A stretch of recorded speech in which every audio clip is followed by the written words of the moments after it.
एक गांव में गौतम बुद्ध का एक विशाल आश्रम था। वहां एक प्रसिद्ध बौद्ध शिक्षक रहते थे। उनके एक शिष्य बहुत ज्यादा बोलते थे। वे हर समय इधर उधर बातें करते रहते थे। जब वे भिक्षा लेने जाते थे तो हर घर से एक नई कहानी लेकर आश्रम के अन्य शिष्यों को सुनाते थे। एक शिष्य के बारे में दूसरे शिष्य से बुरा भला कहते थे, गपशप करते थे और दूसरों के सामने अच्छा बनने की कोशिश करते थे। वे अपनी ही जुबान से खुद की तारीफ करते थे और हमेशा गुरु के सामने खुद को सबसे बुद्धिमान और सर्वश्रेष्ठ साबित करने की कोशिश करते थे। वे खुद को सभी शिष्यों से अलग और श्रेष्ठ मानते थे।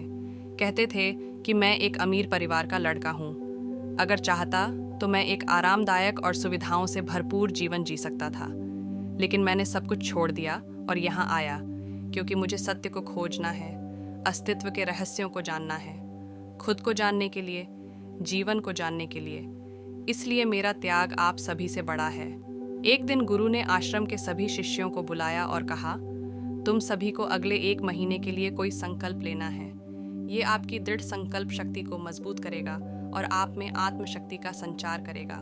आप सभी अपनी क्षमता के अनुसार कोई भी संकल्प ले सकते हैं और यदि आप में से कोई भी 1 महीने से पहले अपना संकल्प तोड़ देता है तो वह अपनी पुरानी दिनचर्या में वापस आ जाएंगे। सभी शिष्यों ने अपनी शक्ति के अनुसार बड़े या छोटे संकल्प लिए और गुरु से अपने संकल्पों के बारे में बताकर चले गए। लेकिन जो शिष्य खुद को अलग और बड़ा दिखाना चाहता था, वह सीधे गुरु की कुटिया में गया और कहा, मैं कोई छोटा संकल्प नहीं लेना चाहता, लेकिन मैं खुद की तरह ही एक बड़ा और महान संकल्प लेना चाहता हूँ। कृपया मुझे बताएं कि क्या संकल्प लिया जाना चाहिए। यह सुनकर गुरु मुस्कुराए और बोले, क्या तुम मेरे द्वारा दिए गए संकल्प को पूरा कर पाओगे? क्या इसे पूरा करना संभव होगा? शायद नहीं। ये आपके लिए संभव नहीं है। आप इसे पूरा नहीं कर पाएंगे, इसलिए आप खुद ही कोई संकल्प खोजें। शिष्य ने कहा, नहीं गुरुदेव, आप जो भी संकल्प मुझे देंगे मैं उसे पूरा जरूर करूंगा। गुरु ने कहा, ठीक है, तो तुम अगले 1 महीने तक चुप रहोगे, अपने मुंह से एक शब्द भी नहीं निकालेंगे। ये आपका संकल्प है। शिष्य ने कहा, गुरुदेव, क्या यह भी कोई संकल्प है? ये बहुत आसान है। 1 महीने तक चुप रहें। आप मुझे कुछ बड़ा संकल्प दो जो मेरी क्षमता के अनुरूप है, जिसे पूरा करने में मुझे दिक्कत हो। गुरु ने कहा, पहले तुम इस संकल्प को पूरा करो और दिखाओ। शिष्य ने गुरु की बात मानी और वह उसी समय चुप हो गया और मुड़कर कुटी से बाहर आ गया। उसे चुप रहना काफी आसान लगा। वह एक दिन चुपचाप गुजरा, लेकिन दूसरे दिन से उसके मन में न बोलने का बोझ बढ़ने लगा। तीसरे दिन उसे भारीपन महसूस होने लगा और चौथे दिन उसे एक अजीब बेचैनी होने लगी, क्योंकि आश्रम के सभी शिष्य आपस में बातें कर रहे थे। वह भी उनके सामने अपना पक्ष रखना चाहता था। वह बोलना बंद करना चाहता था, लेकिन उसका संकल्प रास्ते में आ रहा था, इसलिए वह सिर्फ मुंह और आंखें बनाता था पूरे दिन। इस तरह कुछ और दिन बीत गए और वह शिष्य बीमार पड़ गया। उसका सिर फट रहा था। उसे खाने पीने का भी मन नहीं था। वह सिर्फ बोलना चाहता था। वह गुरु के पास गया और उसके सामने लिखकर बैठ गया और कहा, गुरुदेव, मैं बोलना चाहता हूँ। मैं बोलकर भी सांस नहीं ले सकता। मेरी सांस फूल रही है। मैं अंदर से पागल हो रहा हूँ। मुझे क्या करना चाहिए? क्या मुझे अपना संकल्प तोड़ना चाहिए?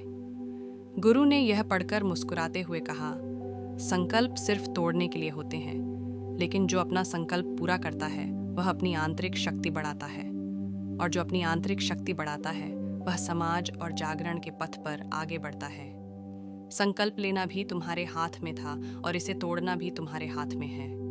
तुम्हारे कई भाइयों ने अपना संकल्प तोड़ दिया है और अपनी पुरानी दिनचर्या में लौट आए हैं। अगर आप इसे नहीं कर सकते हैं तो आप भी अपना संकल्प तोड़ सकते हैं और अपनी पुरानी दिनचर्या में वापस आ सकते हैं। लेकिन याद रखें कि अगर आप आज इस छोटे से संकल्प को नहीं संभाल पाए तो आप अपने जीवन के बाकी हिस्सों को कैसे संभाल पाएंगे? बाकी का फैसला पूरी तरह से आपके हाथ में है। गुरु की इस बात से उस शिष्य का दिल दुख गया। वह बिना कुछ बोले वापस चला गया और अपनी कुटिया में बंद हो गया। वह सिर्फ अपने जरूरी कामों के लिए कुटिया से बाहर निकलता था और बाकी सारा समय कुटिया के अंदर ही बैठता था। 15 दिन बीत चुके थे और आश्रम के लगभग सभी शिष्यों का संकल्प टूट चुका था, लेकिन उसका संकल्प अभी भी कायम था। संकल्प लेने के बाद अब तक उसने एक भी शब्द नहीं कहा था, पूरा आश्रम हैरान था कि कैसे इतना बोलने वाला व्यक्ति चुप हो गया। 15 दिन बाद वह फिर से अपने गुरु के पास गया और लिखकर बताया, गुरुदेव, मैं बाहर से तो चुप हूँ, लेकिन मेरे अंदर कई आवाज़ें हैं, बहुत सारे रोने और शिकायतें हैं। मैं अंदर ही अंदर बात करता रहता हूँ। मेरा मन तरह तरह के सवाल पूछता रहता है। मैं बाहर से जितना चुप हूँ उतना ही अंदर से शोरगुल करता हूँ। क्या मेरा संकल्प अभी भी इस तरह है?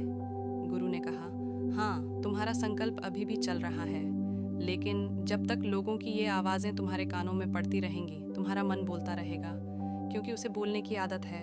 आप बाहर से चुप हो सकते हैं, लेकिन आप अंदर से बोल रहे होंगे। आपको इन चीज़ों और इन आवाज़ों से दूर जाना होगा। गुरु को प्रणाम करने के बाद शिष्य वहाँ से जाता है और सुबह अपनी कुटिया छोड़कर जंगल की ओर चला जाता है। कई दिन बीत जाते हैं, संकल्प का समय भी पूरा हो गया, लेकिन शिष्य नहीं लौटा। आश्रम में सभी को डर था कि किसी जंगली जानवर ने उसे खा लिया होगा।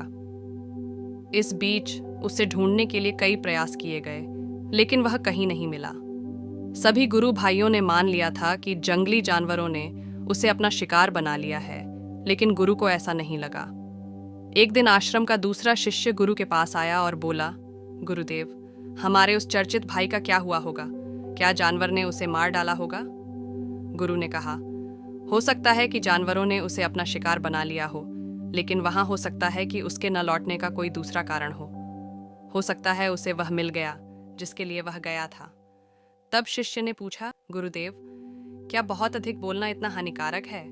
गुरु ने कहा, मनुष्य के जीवन के कई कष्टों में से एक यह है कि वह कभी चुप नहीं रह सकता। वह हमेशा कुछ न कुछ कहता रहता है। हमारे आधे से ज्यादा दुख सिर्फ हमारी बोलने से पैदा होते हैं। परिवार में ज्यादातर झगड़ों का कारण हमारी अर्थहीन बातें हैं। हम में से कोई भी चुप नहीं रहना चाहता। हम सिर्फ दूसरे व्यक्ति की बात सुनना चाहते हैं। हमारे मन में जो कुछ भी है, हम उसे निकालकर दूसरों के दिमाग में डालना चाहते हैं। उसे समझाना चाहते हैं कि देखो, तुम गलत हो और मैं सही हूँ। और इस तरह से हर कोई एक दूसरे को अपने रास्ते की ओर दूसरों को ले जाना चाहते हैं। इस तरह से सुनने और सुनाने का यह काम जीवन है। लेकिन इस अज्ञानता में हम अपना समय, अपना जीवन, अपनी समझ और सबसे महत्वपूर्ण और अनमोल क्षण खो देते हैं, जिन्हें जिया जा सकता है, जिनका अनुभव किया जा सकता है, जिनका आनंद लिया जा सकता है। लेकिन बदले में हमें क्या मिलता है? कुछ नहीं। सब कुछ व्यर्थ और व्यर्थ हो जाता है। इस पागलपन में हमने क्या खो दिया है, यह केवल कुछ ही लोग समझते हैं। जिस तरह दूसरे लोग उनके आगमन के बारे में नहीं जानते हैं, उसी तरह वे उनके जाने के बारे में भी नहीं जानते हैं। शिष्य ने कहा, तो फिर क्या उपाय है? गुरु ने कहा, इसे देखने का यही एकमात्र तरीका है कि आप अपने विचारों को पूरी जागरूकता के साथ देखें। वर्तमान में रहकर सभी मानसिक समस्याओं पर चिंतन करें। अपने काम को पूरी जागरूकता के साथ करने से जीवन में चमत्कारी परिवर्तन आते हैं। उसके बाद शिष्य से अपने प्रश्नों का उत्तर मिलने के बाद वह उन्हें प्रणाम किया और वहां से चला गया। उस शिष्य के आश्रम छोड़ने के 3 महीने बीत चुके थे, लेकिन उसकी कोई खबर नहीं थी। अब तक सभी गुरु भाइयों ने भी उसकी वापसी की उम्मीद छोड़ दी थी। लेकिन एक दिन वह आश्रम लौटता है। उसे देखकर सभी का आश्चर्य और खुशी बेपनाह थी। लेकिन अब वह नहीं था जो यहाँ से गया था। वह कुछ और बनकर आया था। उनमें एक अद्भुत परिवर्तन महसूस किया जा सकता था। उनके चेहरे पर अद्भुत शांति और आंखों में बड़ी शांति थी। जैसे ही वह आश्रम आया, सभी गुरु भाई उसे चारों ओर से घेरकर बात करने लगे। वह भी अपने गुरु भाइयों से बात करने लगा। हर कोई जिसने उससे बात की, उसने महसूस किया कि वह अब पहले जैसा अधीर और अहंकारी नहीं रहा, बातूनी नहीं रहा। उनका हर शब्द उनके मुंह से बहुत ही सहजता और मधुरता से निकला। गुरु भाइयों से कुछ देर बात करने के बाद वह सीधे गुरु के पास गया। उसने गुरु के चरण छुए और कहा, गुरुदेव, क्या मैं अब भी चुप हूँ? क्या मेरा संकल्प अभी भी कायम है? गुरु ने कुछ समय तक शिष्य की आंखों में बहुत ध्यान से देखा और कहा, हाँ, तुम अब भी चुप हो।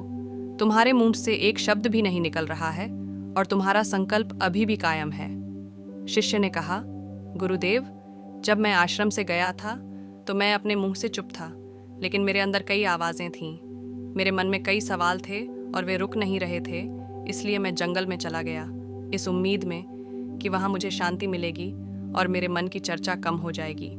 लेकिन मैं जितना ज़्यादा अकेले में गया, मेरे अंदर की आवाज़ उतनी ही तेज़ होती गई। मैं अपने अंदर पुरानी और पुरानी आवाज़ सुनने लगा। तभी मुझे एहसास हुआ कि मैं कितना गलत कर रहा था। जब मैं अपने परिवार, दोस्तों और गुरु भाइयों से बुरी बातें करता था तो उस समय मुझे लगता था कि मैं सही कह रहा हूँ। जब भी मैं गुरु भाइयों की पीठ पीछे बातें करता था और उनका मजाक उड़ाता था तो मुझे लगता था कि मैं उनसे बेहतर हूँ, हाँ, और मैं सही कर रहा हूँ। लेकिन उस दिन मुझे पहली बार एहसास हुआ कि मैं कितना गलत बोलता था। लंबे समय तक ये आवाज़ें, ये शिकायतें मेरे अंदर चलती रहीं, लेकिन धीरे धीरे एक दिन ये सब आवाज़ें मेरे अंदर से ख़त्म हो गईं। अब मैं अंदर से भी चुप हो गया हूँ। उस घने जंगल में बाहर से बोलने वाला कोई नहीं था और अंदर कोई आवाज़ नहीं बची थी, और मैं समझ गया था कि सच्चा अर्थ चुप्पी का पहली बार उस दिन। मेरे चारों ओर शांति थी। हालांकि अभी भी कुछ आवाज़ें आ रही थीं जो पहले आती थीं, लेकिन मैं उन्हें नहीं सुन सका। लेकिन अब मैं उन सभी आवाज़ों को स्पष्ट रूप से सुन सकता था। हवा चलने की आवाज़, चिड़ियों के चहचहाने की आवाज़ और बहते पानी की आवाज़। मैंने इन सभी आवाज़ों को पहली बार पूरी चेतना के साथ सुना। मैंने अपने आसपास पहले कभी इतनी शांति महसूस नहीं की थी, इसलिए इस शांति को भंग न करने के लिए मैंने पहली बार अपने मुंह से कोई शब्द निकाला। मैं चिल्लाया, हे भगवान, ये कैसी शांति है? सब कुछ इतना शांत क्यों है? क्या हुआ? लेकिन मेरे चिल्लाने के बाद भी शांति भंग नहीं हुई। बाहर और अंदर दोनों तरफ सब कुछ पहले जैसा ही शांत था। हे गुरुदेव, मैंने अपने गुरु भाइयों, मैंने आपसे बात की। मैं बोल रहा हूँ, मैं चल रहा हूँ, मैं सब कुछ देख रहा हूँ, लेकिन मैं अंदर से पूरी तरह अकेला हूँ। मैं मौन में हूँ, मैं भीड़ में हूँ, फिर भी मैं एकांत में अकेला हूँ। जब भी मैं अपने अंदर शोर मचाना चाहता हूँ तब भी मैं अकेला हूँ। अब सब कुछ दिखाई दे रहा है, सब कुछ सुनाई देने लगा है। गुरु ने कहा, जब तक हम बाहर बोलते रहेंगे तब तक अंदर अशांति बनी रहेगी, लेकिन जिस दिन हम अंदर की ओर रुख करेंगे तब हमारे मुंह से जो कुछ भी निकलेगा हम शांत रहेंगे। दुनिया की ज्यादातर बुराइयां हमारी बोलने से उपजती हैं, क्योंकि हम चुप नहीं रहना चाहते। हम ज़रूरत से ज़्यादा बात करते हैं। हम अपने सामने वाले की बात नहीं सुनना चाहते हैं, बल्कि उसे बोलने से रोकना चाहते हैं। समझाना चाहते हैं कि मैं कौन हूँ, मैं क्या कर सकता हूँ, और यह हमारे जीवन का उद्देश्य। हमारी सारी ऊर्जा व्यर्थ की बातों में बर्बाद होती रहती है। ऐसे समाज में लोगों का जीवन दुखों से भर जाता है, जो हमेशा एक दूसरे को बताने में लगे रहते हैं। एक दूसरे को कभी सुनना नहीं चाहते, कभी समझना नहीं चाहते। उन्होंने कभी चुप रहना नहीं सीखा, क्योंकि चुप रहना उन्हें छोटा महसूस कराता है। संसार में होने वाले सभी युद्धों का कारण हमारा बोलना है, इसलिए हमें उतना ही बोलना चाहिए जितना जरूरी हो, क्योंकि अनावश्यक बोलना ऊर्जा की बर्बादी है। और यह बोलना कभी नहीं, आइए हम अंदर की ओर वापस जाएं, क्योंकि यह हमें बाहर की ओर खींचता रहता है और इस दुनिया में जो कुछ भी है के अलावा। लेकिन अगर आप अपने भीतर की दुनिया की ओर मुड़ना चाहते हैं तो यह मुंह बंद रखना होगा। इसीलिए सभी जो बुद्ध हुए, प्रबुद्ध, वे सभी एकांत की ओर भागे, ताकि उन्हें अधिक न बोलना पड़े। वे बोलेंगे, ज्यादा सुनना नहीं पड़ेगा। वह एकांत में रहे और शांत रहे। इसलिए आप आसानी से अंदर यात्रा कर सकते हैं। लेकिन अगर कोई चाहे तो इस दुनिया में रहते हुए भी एकांत में रह सकता है, शांत रह सकता है। लेकिन इसके लिए उसे अपनी ऊर्जा बचानी है, जिसे वह अब तक अपने निरर्थक शब्दों में बर्बाद कर रहा था। दोस्त, इस कहानी की सीख यह है कि व्यर्थ बोलना ऊर्जा की बर्बादी है। बहुत ज्यादा और अनावश्यक बातें करना हमें अंदर की ओर लौटने की अनुमति नहीं देता, क्योंकि यह हमें बाहर की ओर झुकाए रखता है। और जिन्हें अंदर की ओर यात्रा करनी होती है, उन्हें अपना मुंह बंद रखना होगा। मुझे आशा है कि आपको यह कहानी पसंद आई होगी और आपने बहुत कुछ सीखा होगा। आप हमें कहानी के बारे में अपने विचार बता सकते हैं। अगर आपको यह वीडियो पसंद आया हो तो कृपया इसे लाइक करें और सब्सक्राइब करें। और यदि आपके कोई सवाल या सुझाव हैं तो कृपया हमें कमेंट में बताएं। नमो बुद्धाय।